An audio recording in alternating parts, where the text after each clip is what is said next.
Welcoming you all back to another session of Must Read Current Affairs. The date of the day is 11th of February 2021, and we shall be seeing all the articles which are important and relevant from the exams perspective.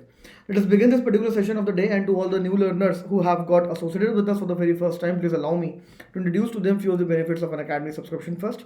If you take an academy subscription, you get unlimited access to all the educators, their courses on the academy's platform. All the classes on academy are live, which makes sure that on a real-time manner you get an opportunity to interact and engage with the faculty. You also get here live test and doubt clearing session at regular intervals to ensure करते हैं कि आपका proper assessment होता रहे और कोई भी grey area ना बचे आपका during this journey of yours of civil services examination. You can easily take an academy subscription by downloading an academy's learning app and installing it on a mobile phone. After this, you will be offered two kinds of subscription. One would be plus subscription and second would be iconic subscription. You can opt for any of the subscription. अगर आप plus subscription को opt करते हैं, then it has certain duration plans ranging from 1 month to 36 months. You can go for the annual subscription plan of 12 months or the annual plan, which will cost you 49,500 rupees. You can here avail extra 10% off by applying my code NAMAN, and the final price then would be reduced to 44,550 rupees. You can also opt for the iconic subscription. It is a bit expensive because it has certain additional advantages over and above the plus subscription, like that of personal coach, mains question answer practice, study planner, personalized feedback, and so on. And so the prices have been kept little higher than the plus subscription. So here the annual price is 69,500 rupees, and you can here avail as well 10% off by applying my code NAMAN. The final price then would be reduced to 62,550 rupees. अगर आपको optional subscription लेना है तो उसमें भी special plans available हैं आप लोगों के लिए ranging from 1 month to 36 months. Annual plan अगर आप यहाँ पे ऑप्ट करते हैं for the optionals, then it will cost you 27,500 rupees. Here as well you can avail 10% off by applying my code NAMAN, and the final price then would be reduced to 24,750 rupees. तो ये दोनों plans हैं, एक plus का plan है और एक iconic का प्लान है. आप अपने डिमांड, नीड, रिक्वायरमेंट के हिसाब से प्लान्स को चूज कर सकते हैं एंड सब्सक्राइब कर सकते हैं to the Unacademy. Unacademy combat, जैसे कि आप सबको पता है already, that it is a pan India level prelims oriented test series जिसमें आप सब लोग फ्री ऑफ कॉस्ट पार्टिसिपेट कर सकते हैं. So the next Unacademy combat is gonna take place on 14th of February, and it offers you an opportunity to not only win few of the exciting prizes but also to assess yourself at the pan India level by competing with your competitors.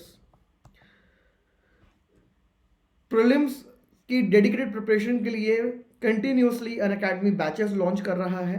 12th of February को batch launch हो रहे हैं. This is the 2 years batch GS course for UPSC CSC 2023, for 2022 and even for the 2021.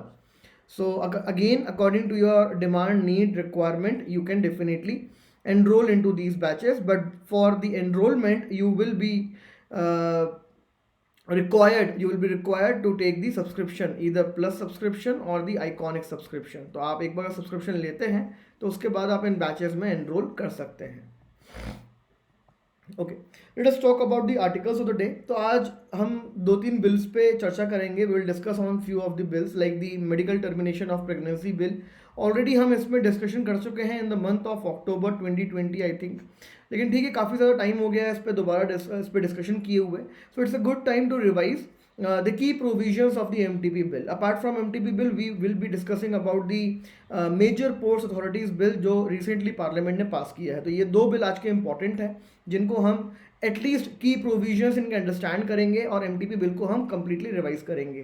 तो MTP bill की अगर मैं बात करूँ तो first time when we legislated the abortion, or when we legalized the abortion in our country, was through the MTP Act of 1971.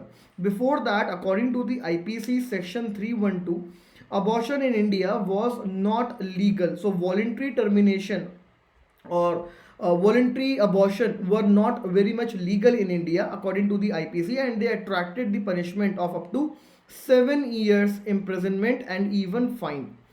तो एक exception create किया गया in this IPC section 312 through this MTP Act of 1971. So this MTP Act then legalized abortion in India, but again it placed several restrictions in the abortion.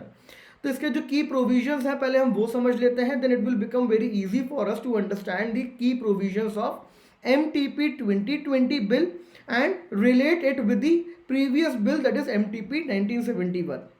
So MTP 1971 allows the medical termination of pregnancy up to 20 weeks only. Beyond 20 weeks it does not allow the abortions in India. For that you need to proceed or you need to go to the courts. 20 weeks में भी अगर 12 week का gestation period है, that is अगर first trimester है, तो first trimester of pregnancy के दौरान if pregnant women goes for the abortion, then she needs to take the opinion of one doctor. The letter of approval is required of at least one doctor. And if she wants to go for the abortion during the gestation period between 12 weeks to 20 weeks, then the letter of approval is required of two doctors.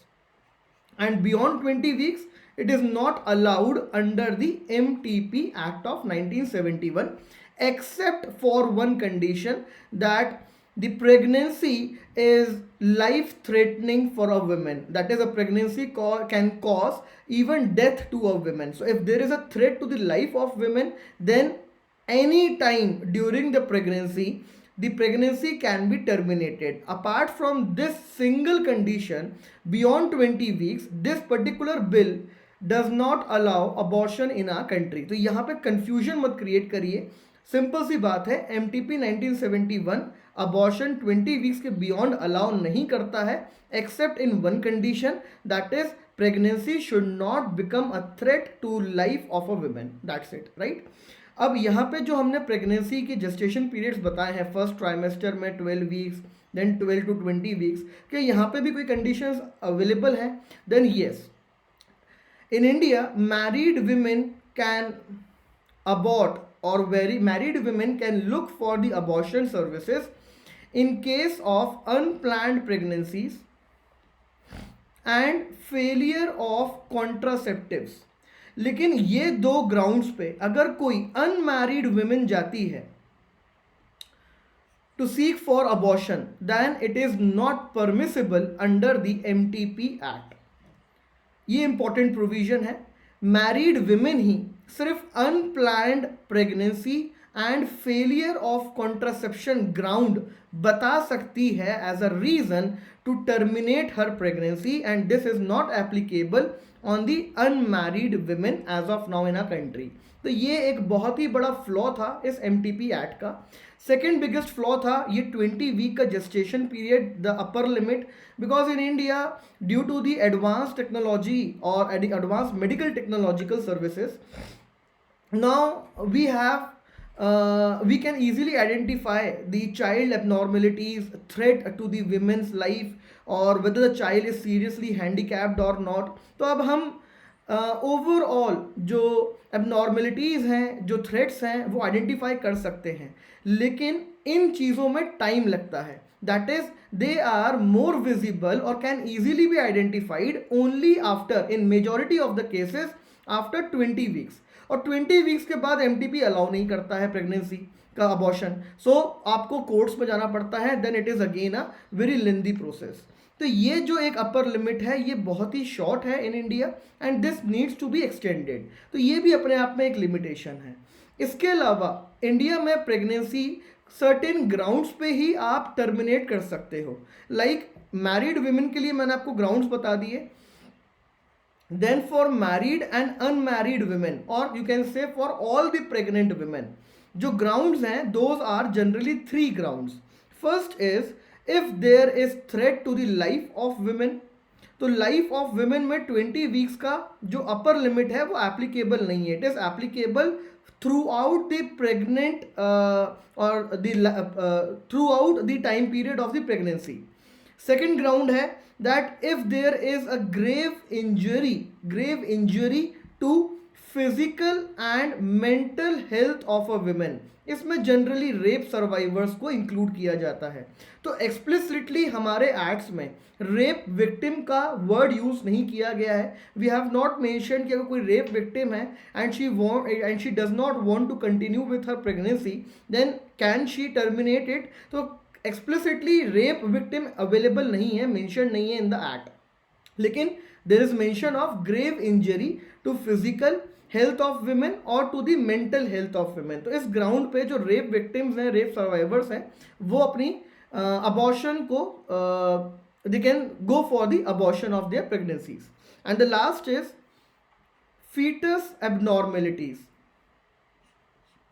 जो child है अगर उसमें कोई serious abnormalities हैं, if that child is seriously handicapped, then also on the approval of the doctor, now depending upon the gestation period, कि एक doctor का approval लगेगा कि दो का, एक विमेन अपनी प्रेगनेंसी को टर्मिनेट कर सकती है। तो ये 3 मेजर ग्राउंड्स हैं इंडिया में जिनके बेसिस पे आप अपनी प्रेगनेंसी को टर्मिनेट कर सकते हैं, राइट।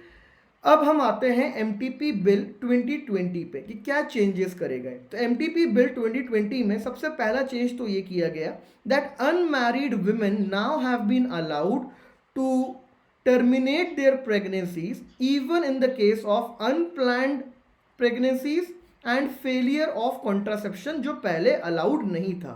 सो एक जो स्टीरियोटाइपिंग थी हमारे देश में, एक टैबू बना दिया था सेक्स को before marriage. If a women indulges herself into a physical relationship and gets pregnant, then उन सारे biases को, उन सारे discrimination को we are trying to eliminate from the society right from their root। तो इसीलिए unmarried women को भी अब यहाँ पे include कर दिया गया है। देखिए होता क्या है कि अगर आप इन चीज़ों को एक्सेप्ट नहीं करेंगे तो ऐसा नहीं है कि अनमैरिड वुमेन प्रेग्नेंट नहीं होंगी, they won't be forming the physical relationship. Supreme Court has allowed और said that 18 years is the age of consent to form the physical relationship, right.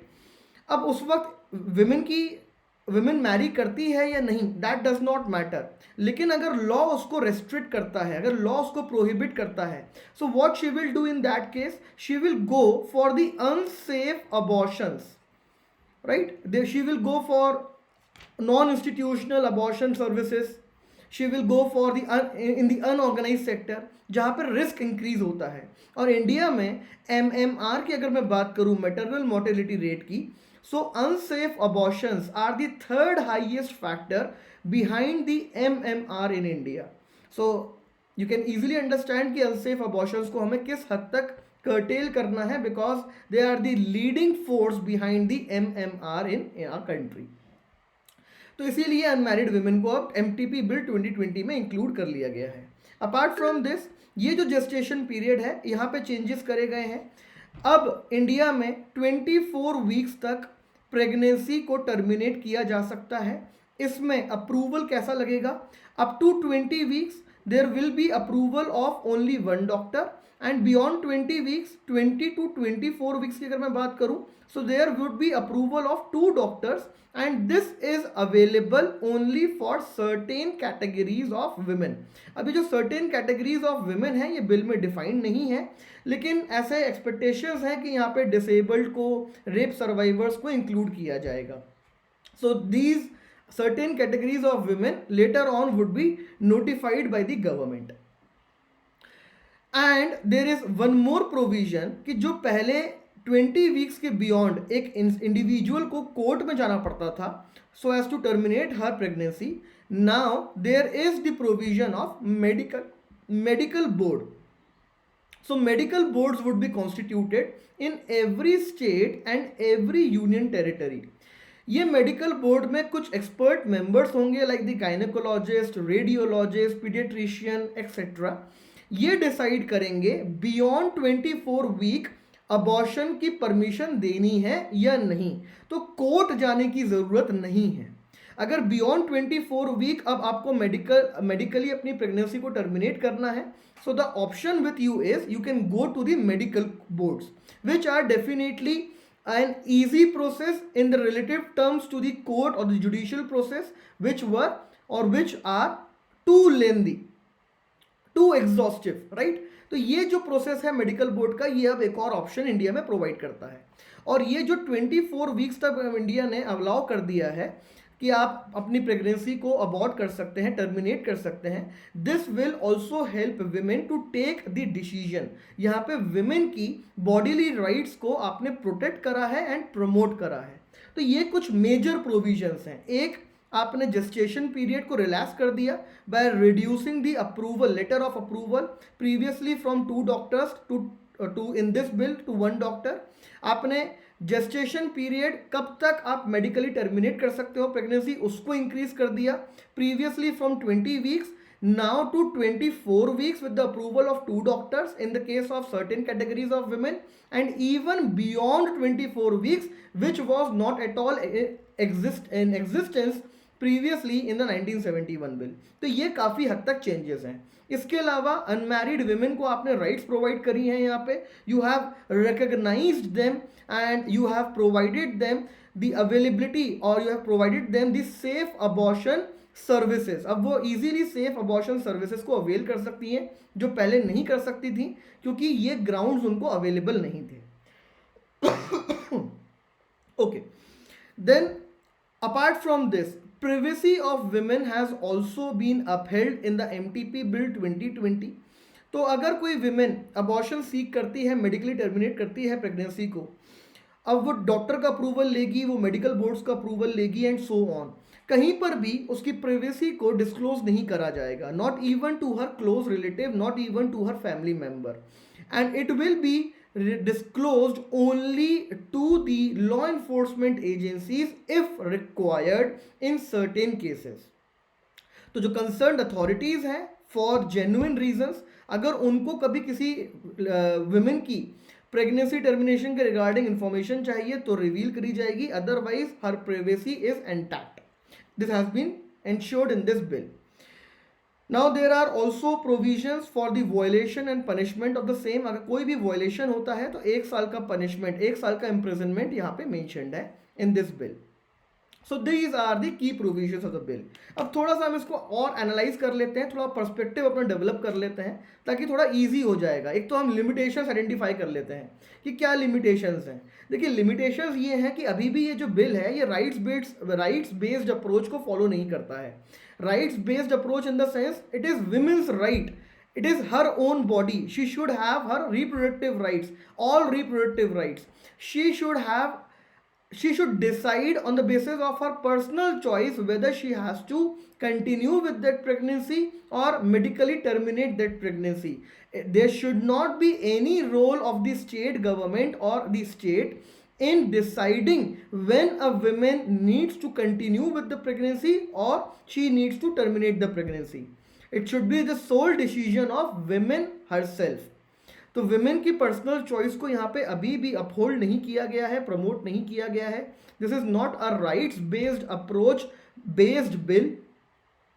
Women centric approach को यहाँ पे include करने की ज़रूरत है, राइट। इसके अलावा आप यहाँ पे बात कर सकते हैं दैट जो कैटेगरी ऑफ विमेन है which has been left upon the government, इसको बेटर रहेगा अगर पार्लियामेंट डिसाइड करे। It should not be left to the executive through a delegated power. तो डेलीगेशन यहाँ पे नहीं आपको अप्लाई करना है, rather it should be decide by the parliament because it is a key grave issue कि कौन सी कैटेगरीज की विमेन को आप यहाँ पे इंक्लूड करेंगे। So this should be well debated, discussed. Also the opinion of the select standing committees और the select committees should be taken into consideration out here, ठीक है। इसके अलावा अगर हम बात करें मेडिकल बोर्ड्स की, तो मेडिकल बोर्ड्स का जो कंपोजिशन है it consist of gynaecologist, radiologist. अब इंडिया में there is already shortage of these kind of specialised doctors like the gynaecologist. तो इस स्केल पे आप कहाँ से गायनोकोलॉजिस्ट को लेके आओगे, this is one condition. Second, एक फ्लॉ था जो एमटीपी में 1971 में भी था और अभी भी है, एंड दैट इज एक तो रेप सर्वाइवर को आपने एक्सप्लिसिटली मेंशन नहीं करा है, that should have been mentioned. Although they can easily terminate the pregnancy on the ground of grave injury, लेकिन अगर उनका एक्सप्लिसिट मेंशन हो जाता है so that is better because it clears the air of confusion. इसके अलावा हम यहाँ पे बात कर सकते हैं कि जो अप्रूवल की रिक्वायरमेंट है, लेटर ऑफ अप्रूवल चाहिए फॉर द डॉक्टर और द रजिस्टर्ड मेडिकल प्रैक्टिशनर, ये भी थोड़ा सा कंबरसम प्रोसेस हो जाता है, specially in the semi urban areas and in the rural areas. तो अर्बन एरियाज में तो आपको ये रजिस्टर्ड मेडिकल प्रैक्टिशनर्स इजीली मिल जाते हैं, बट रूरल एरियाज जहाँ पे ऑलरेडी अवेयरनेस नहीं है, जहाँ पे हेल्थ केयर फैसिलिटीज़ काफ़ी वीक हैं, वहाँ पे इस तरीके का अप्रूवल लेना of one doctor, of two doctor is really cumbersome. तो इसकी जगह it would have been better अगर government health professionals, trained health professionals को भी अलाउ कर दे to give the approval and also conduct the abortion related procedures, right. तो एक ये पॉइंट आप यहाँ पे बात कर सकते हैं। इसके अलावा जो सबसे इंपॉर्टेंट लिमिटेशन है and the most important thing that you should not miss in the way forward is absence or missing of the LGBTQ in the or the transgenders in the entire bill. Still this bill talks about the women, medical termination of pregnancy of women, whereas even transgenders can conceive, they can also become pregnant। तो आज भी वो उन पे IPC का section 1312 लगाया जा सकता है बिकॉज उनको आपने एग्जेम्पशन प्रोवाइड नहीं करा है through the MTP act of 1971 and also you have failed to include them in the MTP act of in the MTP bill of 2020। तो ट्रांसजेंडर्स को यहाँ पे इंक्लूड करना जरूरी है और जो विमेन का वर्ड है उसको रिप्लेस करना जरूरी है with person. So it should be medical termination of pregnancy of person, not women, because you can include then even the transgenders, right? तो ये यहाँ पे कुछ मेजर पॉइंट्स थे।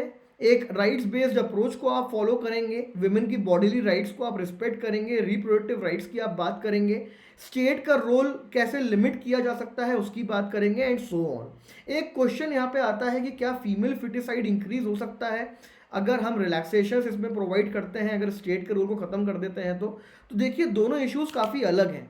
फीमेल फिटिसाइड होता है जब आप जेंडर डिटर्मिनेशन करते हैं, सेक्स डिटर्मिनेशन करते हैं, आइडेंटिफिकेशन करते हैं ऑफ द फीटस, उसका एक अलग प्रोसीजर है, उसके एक अलग सेट ऑफ नॉर्म्स हैं। Why you are linking that with this particular thing, it is to do with the legal abortion.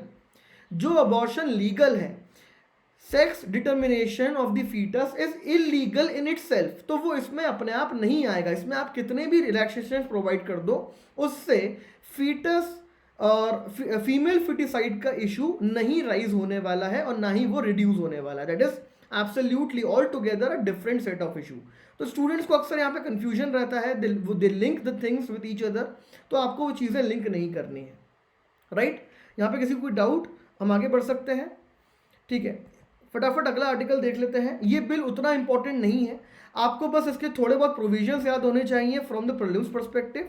Apart from the prelims perspective, mains में जब भी हम इंफ्रास्ट्रक्चर की बात करेंगे, पोर्ट्स की बात करेंगे, लॉजिस्टिक्स की बात करेंगे, सप्लाई चेन्स की बात करेंगे, तो गवर्नमेंट ने क्या मेजर्स लिए हैं उसमें आप इस बिल को डेफिनेटली बता सकते हैं। Also you can use this bill in showing that the measures taken by the government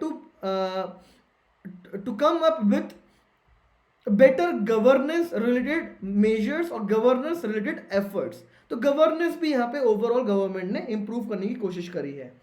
इसके साथ साथ गवर्नमेंट अपने रोल को कैसे मिनिमाइज कर रही है और कैसे फैसिलिटेटर का रोल अज्यूम कर रही है, उसमें भी इसका आप एग्जाम्पल बता सकते हैं। तो फटाफट इसको इसके एक बार की प्रोविजंस देख लेते हैं।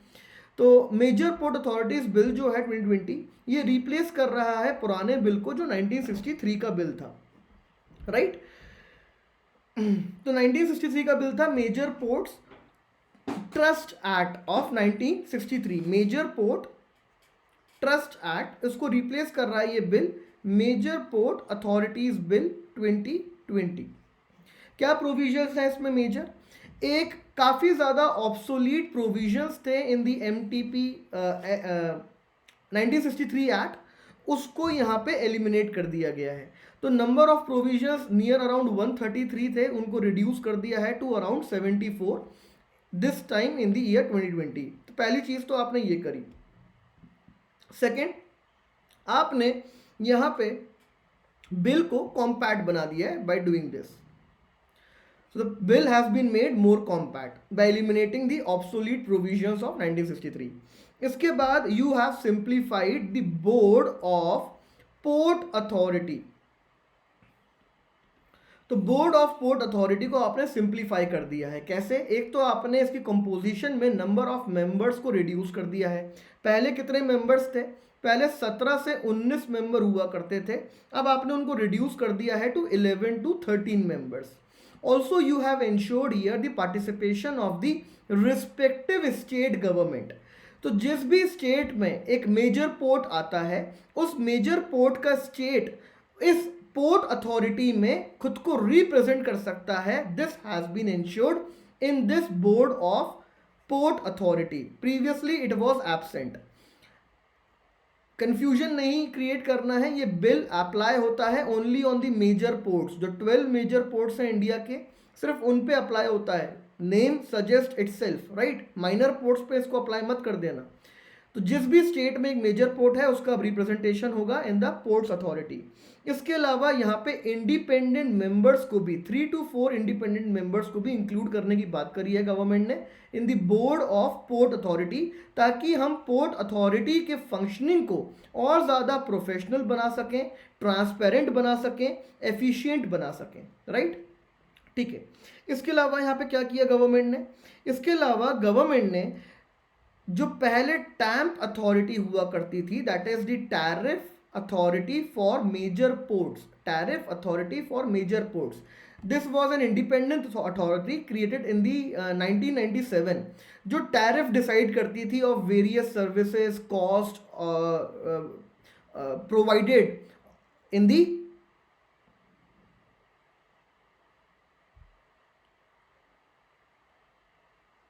Am I audible? तो ये जो अथॉरिटी है tariff authority for major ports, इसको 1997 में कॉन्स्टिट्यूट किया गया था ताकि ये डिटरमाइन कर सके tariffs of various services and everything which are being provided by the a port, by a major port, right. तो इसमें काफ़ी हद तक इसके रोल को अब रीडिफाइन कर दिया है गवर्नमेंट ने. कैसे रीडिफाइन करा है? अब पोर्ट अथॉरिटी के पास पावर होगी, ये जो बोर्ड ऑफ पोर्ट अथॉरिटी है इसके पास पावर होगी कि ये टैरिफ को डिटरमाइन करेगा, ये टैरिफ को फिक्स करेगा. Also here the role of PPP, private players, have been ensured in determining the tariff on the basis of market forces. तो ये जो टैरिफ होगा ये as a reference tariff add करेगा. कोई भी सर्विसेज अगर प्रोवाइड करनी है एक पोर्ट को, तो यहाँ पे एक रेफरेंस टैरिफ आ जाएगा, एक स्केल आ जाएगा टैरिफ का कि एक सर्विस के लिए आप इस रेंज में टैरिफ को रख सकते हैं. And then it will depend और the autonomy has been given to the private player, PPP mode players, जो टैरिफ को अकॉर्डिंगली प्लेस कर सकते हैं इन दैट पर्टिकुलर स्केल. तो अगेन यहाँ पे आपने प्रोफेशनलिज्म, एफिशिएंसी को इंट्रोड्यूस करा है. ठीक है. इसके अलावा इस बोर्ड ऑफ पोर्ट अथॉरिटीज को कंप्लीट पावर्स दे दी गई हैं to enter into contracts, planning, development and fixing of tariff, जो हमने अभी डिस्कस करा. It also has got the power to create specific master plan and now even provisions of CSR, corporate social responsibility, would be applicable on the major ports of our country. पहले ये applicable नहीं था. देखिए और क्या changes करे हैं. हमारे देश में जो पोर्ट्स हैं वो बेसिकली रन करते हैं दो में से एक मॉडल पे. तो दो मॉडल कौन से हैं? एक है ट्रस्ट मॉडल और एक है landlord port model. Trust model में क्या होता है? एक पोर्ट होता है, उसमें जो भी स्टेक होल्डर्स होते हैं largely government, state government, central government, ये लोग गवर्नमेंट ऑफिशियल्स ये अपनी एक ट्रस्ट बनाते हैं एंड दे फंक्शन. तो यहाँ पे गवर्नमेंट का इंटरफेरेंस काफ़ी ज़्यादा रहता है. यहाँ पे आप उस पोर्ट को कॉम्पिटिटिव नहीं बना पाते हो, उसका इंफ्रास्ट्रक्चर डेवलपमेंट नहीं हो पाता है, कॉस्ट ओवररन्स होते हैं, रेड टेपिज्म होता है, करप्शन होता है and so on. Second model होता है landlord port model. Landlord port model में जो गवर्नमेंट है, जो पोर्ट अथॉरिटी है, वो उस पोर्ट के लिए लैंडलॉर्ड होती है. अब अगर कोई प्राइवेट प्लेयर जाता है कि हमें ये पोर्ट को फंक्शन करना है, हम कंडक्ट करेंगे इसमें सारी services, we will provide all the services, we want the operationalisation of the port.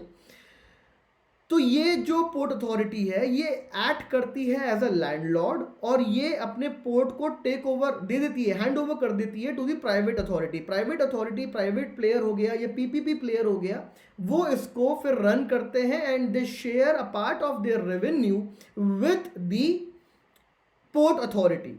So this is a more advanced model and a more accepted model of running the ports today, because यहाँ पे आप जब private players को include कर रहे हैं तो आप पोर्ट्स को कॉस्ट इफेक्टिव बनाते हैं, मार्केट कॉम्पिटिटिव बनाते हैं, आप इंश्योर करते हैं कि लेटेस्ट टेक्नोलॉजी से अपग्रेड हो पोर्ट, इसका इंफ्रास्ट्रक्चर अपग्रेडेशन हो and so on.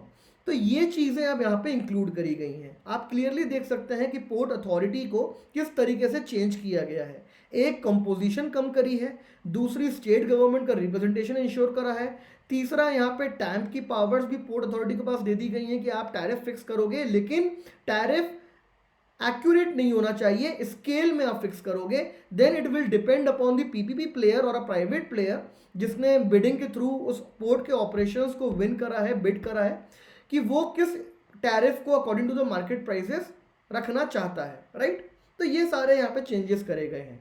So definitely it will give a boost to the Indian ports, it will upgrade the infrastructure of the ports, technological augmentation होगा Indian ports में, major ports में.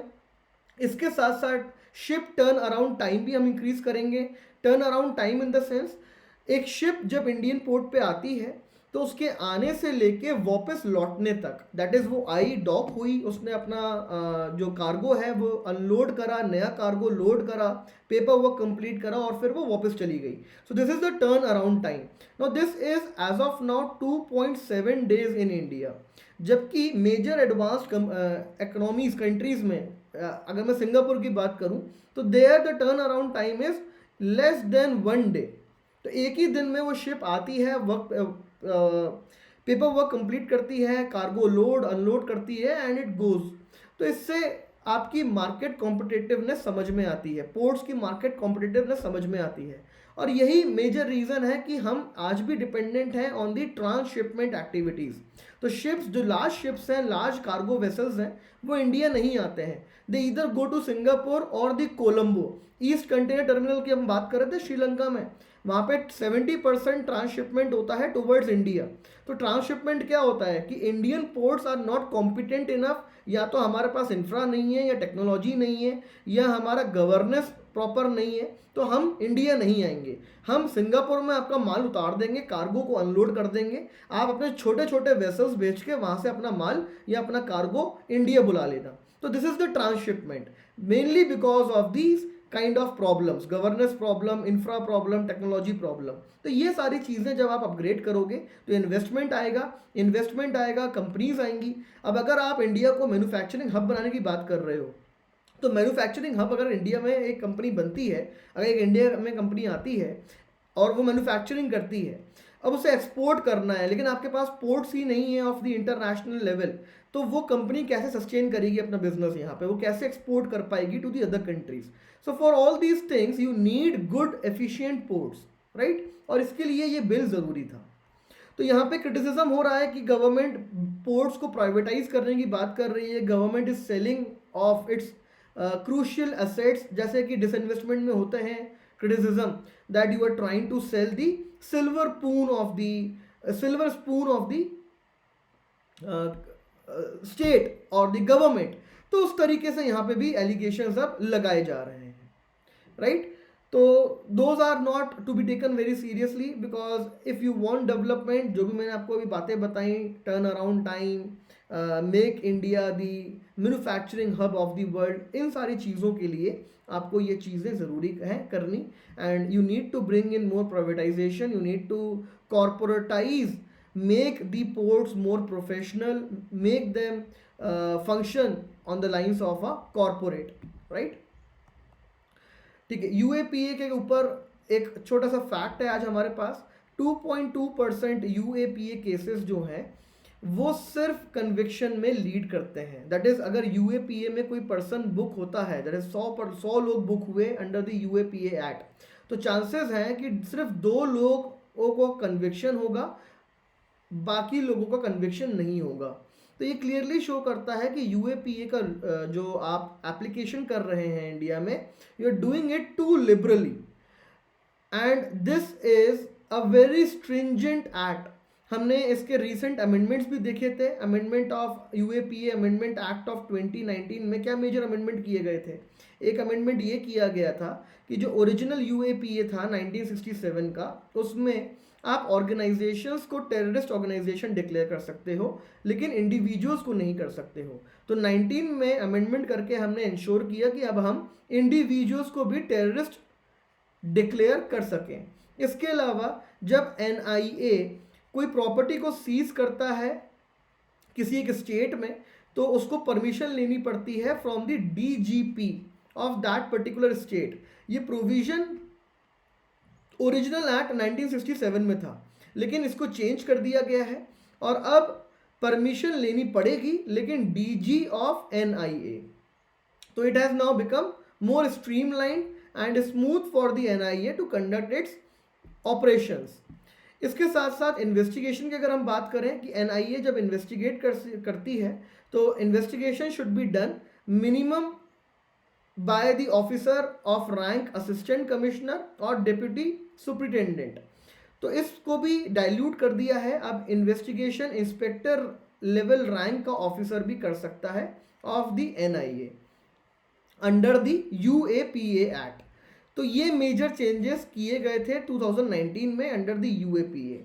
इसके खिलाफ काफ़ी ज़्यादा criticism भी आया था कि ये जो इंडिविजुअल्स को आप टेररिस्ट डिक्लेयर करने की पावर्स की बात कर रहे हो, इट कैन बी मिसयूज्ड और जो डिसेंट ओपिनियंस एक्सटेंड करते हैं उनके अगेंस्ट भी आप यूएपीए को अप्लाई कर सकते हैं, स्लैप कर सकते हैं। सो उस वक्त गवर्नमेंट ने ये सारे क्रिटिसिजम्स को एक्सपंज करा और यूएपीए को पास करा, अमेंड करा फाइनली इन 2019। और अब आपके सामने ये एक और लिमिटेशन आती है and this is clear manifestation of the liberal application of UAPA act in our country. तो इसका ज़्यादा कुछ तो खास एप्लीकेशन एज ऑफ नाउ नहीं है, लेकिन आपको बस एक एग्जांपल मिलता है कि यूएपीए को जब अगर आप एनालाइज कर रहे हैं तो एंड में आप एक नोट मेंशन कर सकते हैं कि इसके में कन्विक्शन रेट बहुत कम है और ये क्लियरली बताता है कि इसका लिबरल एप्लीकेशन हो रहा है। Maybe the law enforcement agencies are not seriously investigating the cases and are just slapping UAPA against the individuals and then they get acquittal certificate from the courts, right? बाकी आपको यहाँ पे ज़्यादा कुछ read करने की ज़रूरत नहीं है। ओके, गवर्नमेंट ने अपनी नई डिसइन्वेस्टमेंट पॉलिसी जो हमने कल डिस्कस करी थी उसमें बोला था कि हम डिसइन्वेस्टमेंट करेंगे of around 1.7 lakh crore in this particular year और साथ में हम डिसइन्वेस्टमेंट करेंगे of at least 2 public sector banks end of 1 general insurance company. तो ये एक अच्छा एक्सप्लेन्ड आर्टिकल है ऑफ द इंडियन एक्सप्रेस जो बताता है कि हमें बैंक्स का प्राइवेटाइजेशन करने की क्यों ज़रूरत है। तो मेनली बैंक्स का प्राइवेटाइजेशन करने के पीछे जो मेजर रीज़न है that is the banking governance which is not being adhered to by the public sector banks, which clearly is manifested through the rising NPAs in the public sector banks। तो हालांकि NPAs जो हैं वो कोविड-19 के पहले काफ़ी हद तक कंट्रोल हो गए थे, लेकिन कोविड-19 लॉकडाउन के बाद जब RBI ने अपना वाइट पेपर रिलीज करा उसमें बोला कि NPAs further will rise and they will rise from 7% to 13% overall and in the public sector banks they will rise from 9% to 16%। तो यहाँ पे भी क्लियरली कंसर्न शो होता है कि public sector banks are severely hit. Point number 1. Point number 2, there were several committees like the Narsimhan Committee, PJ Nayak Committee which previously have talked about minimum role of government in the public sector banks ताकि हम उसमें भी professionalism, efficiency, transparency ensure कर सकें, उन banks को competitive बना सकें। तो इसके लिए पीजे नायक कमेटी ने कहा था कि government should decrease its role और ownership below 51% Narasimhan to private sector banks and this is a good option because यहाँ पे गवर्नमेंट का अगेन जो रोल है वो मिनिमाइज होता है और फैसिलिटेटर का रोल गवर्नमेंट का सामने आता है। इसके बाद आप यहाँ पे रिकैपिटलाइजेशन की बात कर सकते हैं. तो on the continuous basis 2016, 17, 18, 19 and even in 2020, recapitalization of certain public sector banks was done by the government of India. तो गवर्नमेंट क्योंकि उन बैंक्स को अच्छे से ऑपरेट नहीं कर पा रही है और इसलिए उसको बार बार उन बैंक्स को रिकैपिटलाइज करना पड़ता है.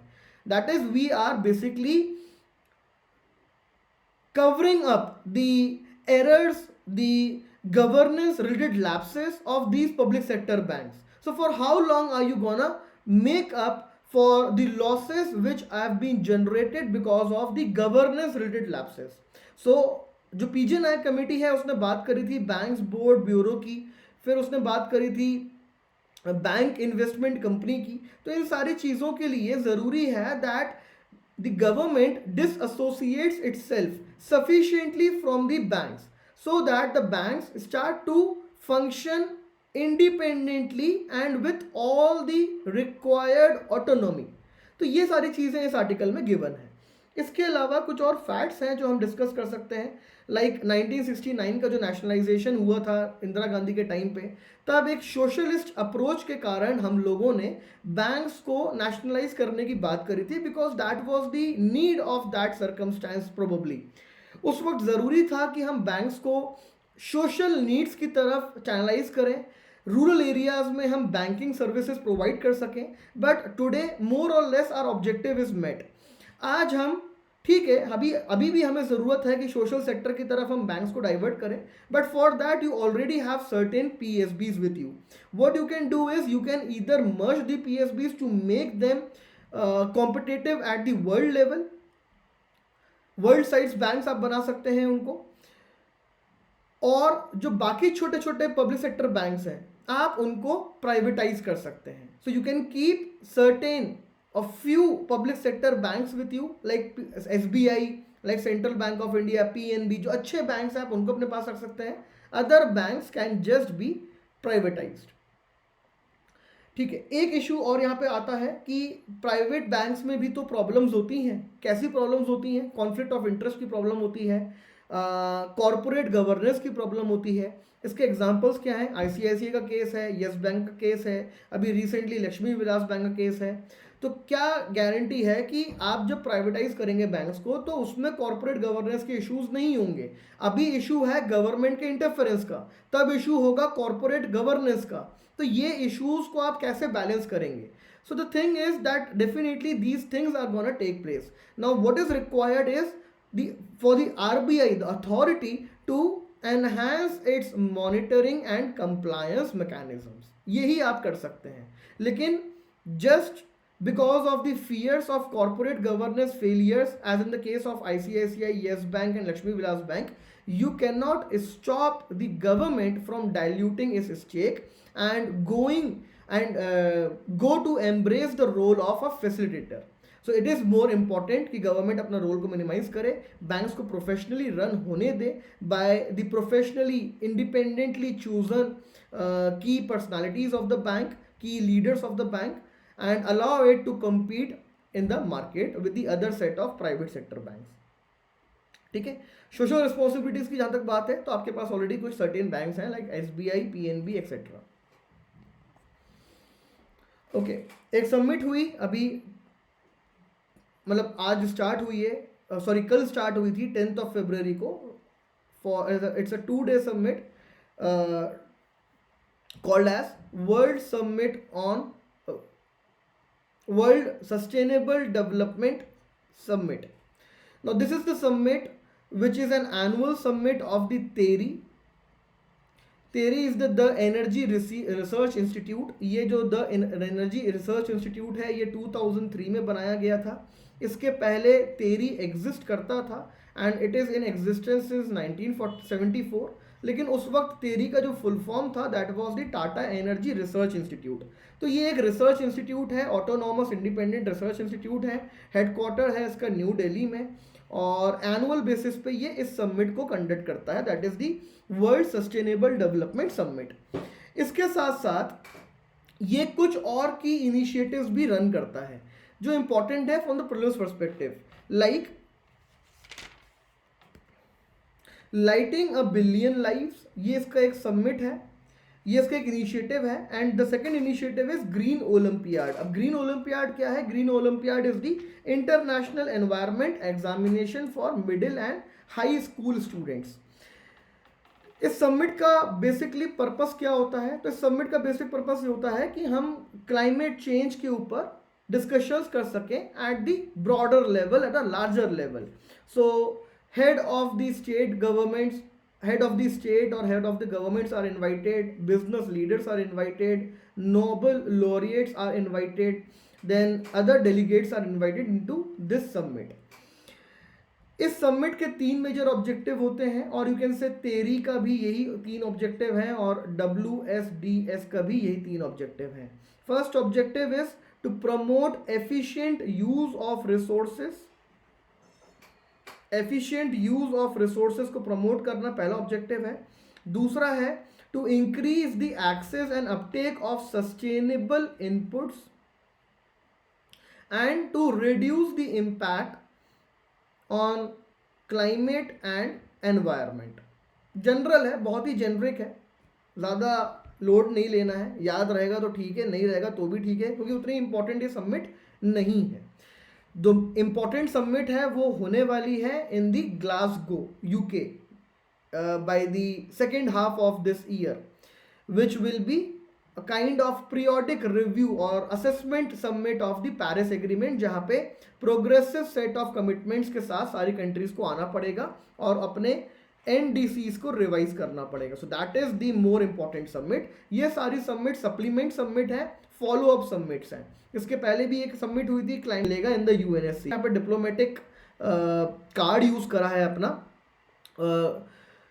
कि पैकेज सोल्यूशन में हम जब सबकी डिमांड्स को कंसिडर करेंगे तो एक तो आपको नेगोशिएट करने में इतना टाइम लग जाएगा कि कोई सोल्यूशन नहीं आने वाला है.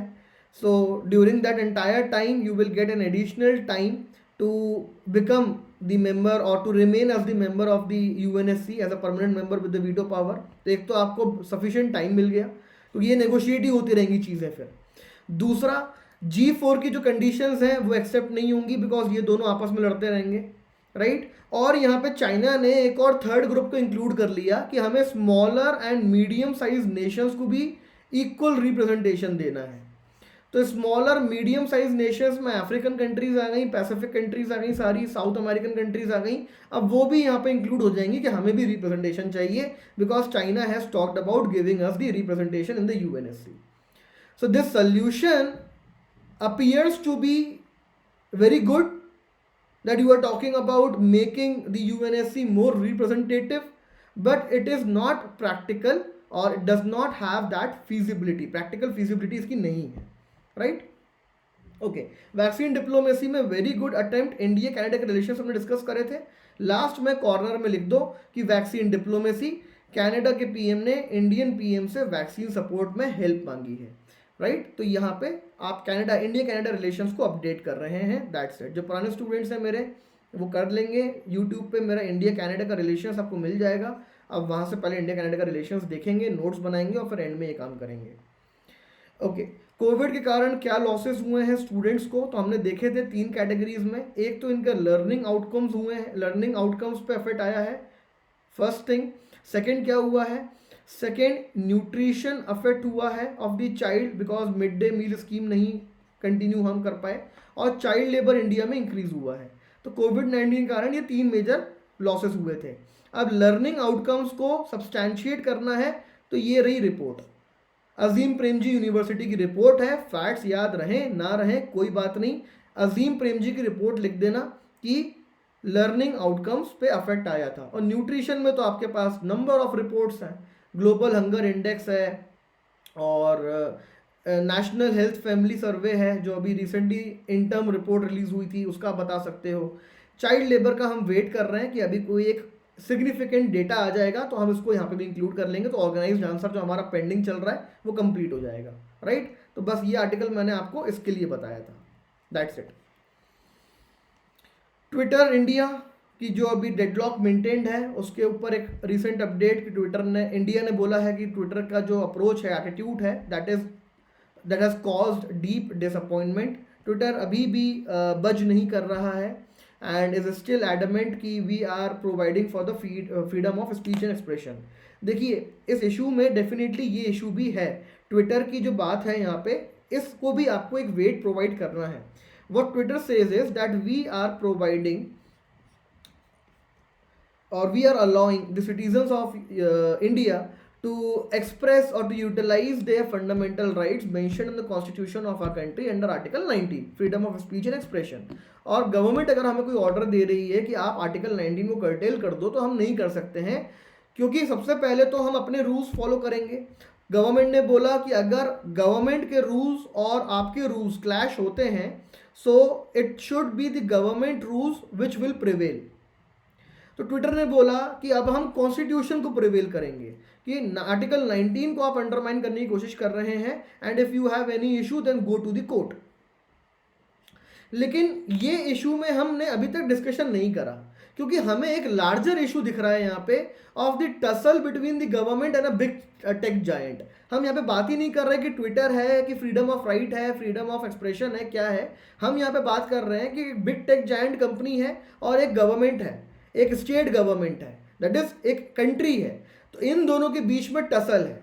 अब एक कंपनी अगर एक गवर्नमेंट एक कंट्री को चैलेंज कर रही है, उस कंट्री ने अगर कोई नॉर्म्स रिलीज करे हैं उसको वो चैलेंज कर रही है, so how big that company is, how influential that company is. And हम इसको इस लाइट में देख रहे हैं when across the world the air is to regulate these big tech giants because of their exclusionary conduct and this kind of monopolistic attitude. लेकिन अगर आप इसको थोड़ी दूसरी लेंस से देखने की कोशिश करोगे तो ये इशू भी आपको दिखेगा और that is of freedom of speech and expression. और यहाँ पे आपको ट्विटर का साइड लेना है कि सेंटर वॉइसेस को कर्ब नहीं कर सकता है by coming out with these kind of laws, right. तो डिपेंड करता है सिचुएशन क्या है, क्वेश्चन की डिमांड क्या है, अकॉर्डिंगली आपको ट्वीक करना है अपने आंसर को, लेकिन प्रिपेयर्ड रहो दोनों ओपिनियन के साथ. ठीक है, ये सारे आर्टिकल्स थे आज जो डिस्कस करने थे. सेशन को एंड करते हैं, right. Thank you all for your patient listening. Have a great day ahead.